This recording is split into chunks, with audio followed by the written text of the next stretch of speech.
Assalomu alaykum. Bugungi mavzumiz gaz ta'lim laboratoriyadan anemometr, ya'ni shamol tezligini o'lchash qurilmasi.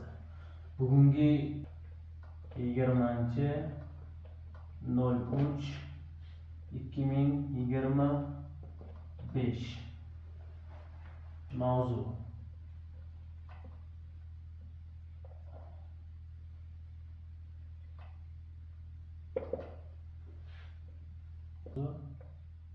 Anemometr.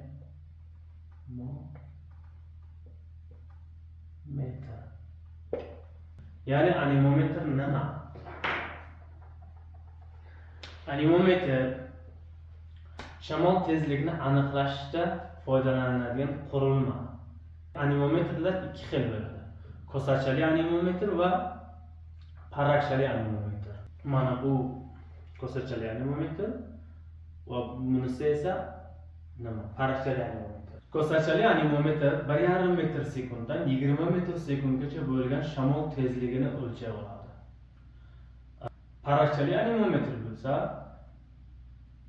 0,3 metr sekunddan 5 metr sekundgacha bo'lgan shamol tezligini aniqlash kuchiga ega. Shamol tezligini o'lchashda ikki xil usuldan foydalaniladi. Shamolga turgan odam agar kon lahmi 2 metr, ya'ni kon lahmining yuzasi 2 metr kvadratdan kam bo'lsa, ya'ni kon lahmining yuzasi, mana bu deylik kon lahmining yuzasi. Mana shu 2 metr kvadratdan kam bo'lsa agar 2 metr kvadratdan kami qanday bo'ladi? Mana bunaqasi 2 metr, bunaqasi 1 metr. Mana shu 2 metr. Shundan kam bo'lsa agar bu lahmlarda qo'llar oldinga cho'zilgan holatda, ya'ni shamol kelyapti. Agar shamol mana shunday chiqayotgan bo'lsa, qo'llar mana shunday cho'zilgan holatda shamol tezligini o'lchay oladi. Bunda shamol tezligini o'lchayotgan odamning gavda koeffitsiyenti 1,14 ga teng bo'ladi.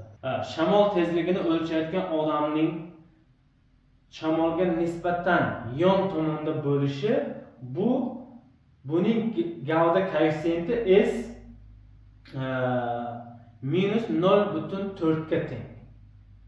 Ya'ni schenyadan minus 0,4 ni ayiramiz. Buni misol biz hozir mana shu kon lahmi bo'lsa agar, mana shu deylik kon lahmi bo'lsa agar, mana bu qo'limizdagi anemometr bo'lsa, mana bu anemometr bo'lsa, shu anemometrni kon lahmining yuzasidan mana shunday 10-15 cm qoldirib, mana shunday yon tomondan turib anemometr shunday olib tushamiz. Ya'ni anemometrni mana shunday zigzag qilib, mana shunday ko'tarib, pastga tushirib, mana shungacha shunday ko'tarib, pastga tushirib, ko'tarib, pastga tushirib 10-15 cm kon lahmdan 10-15 cm qolgancha olamiz. Tegizdirmasdan va bunda, ya'ni mana shunday qilib shunday olamiz va bunda gavda koeffitsiyenti S minus 0,4 ga teng bo'lishi kerak. Bu kon lahmining 2 metr kvadratdan ko'p bo'lgan yuzalarida. Bu schenyani o'lchashda K teng S minus 0,4 bölü S olamiz. Yuza nechiligini. Mana buni yuza dedik-ku, mana bu kon yuzasi bo'lsa agar, shuni nechi kvadrat metr? Agar bu arishni bo'lsa agar, mana bunday hisoblanadi. Nechi? Mana shunda S minus 0,4 bölü S. Ya'ni schenya koeffitsiyentini chiqarib olamiz. Anemometr qo'limizda, anemometrni olib kelamizda dastlabki ko'rsatkichni yozib olamiz. Ya'ni anemometrda 3 xil ko'rsatkichlar bo'ladi. Minglik, ya'ni ming 100 o'nlik. O'nlik bo'ladi. 100 soniyada 3 marta o'lchanadi.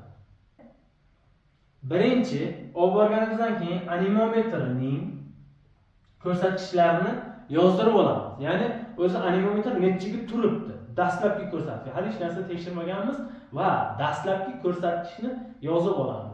Deylik 2350 dastlabki ko'rsatkich.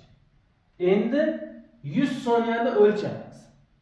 Olib borganimizdan keyin dastlabki ko'rsatkich 2350 yozdirib oldik-ku. 2350 yozdirib olganimizdan keyin 100 soniyada o'lchaymiz.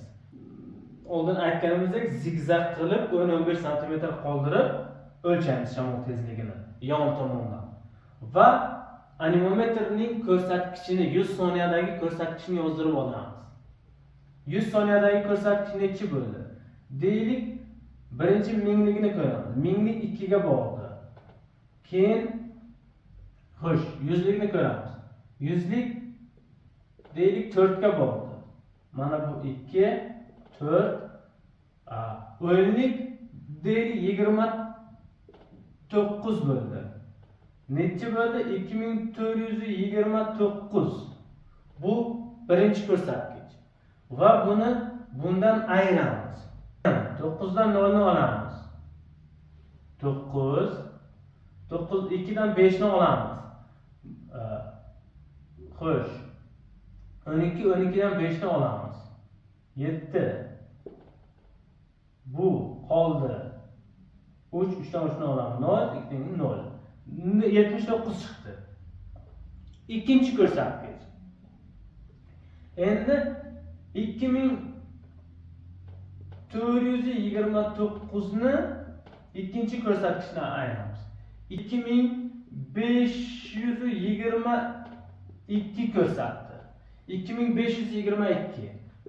Buni bundan ayiramiz, chiqadi 93. Endi uchinchi ko'rsatkich. Uchinchi ko'rsatkich 2522. Uchinchi ko'rsatkich chiqdi 2617. 617. Va buni 2617 ni ayiramiz. 2522 dan.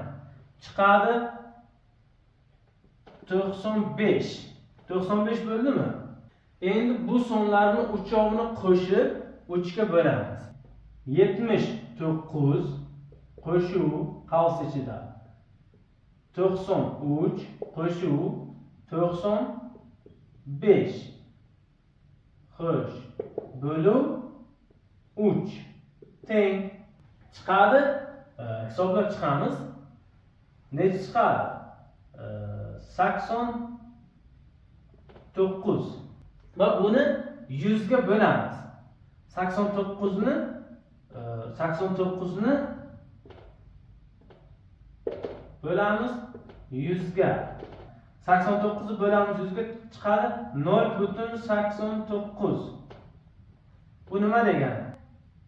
100 sekundda 89 edi va 1 sekundda 0.89 tezlikda havo o'tyapti. 0.89 bo'ldi. Endi nima qilamiz? Endi buni grafikga qo'yamiz. 0.89 ni anemometrning grafikiga qo'yamiz.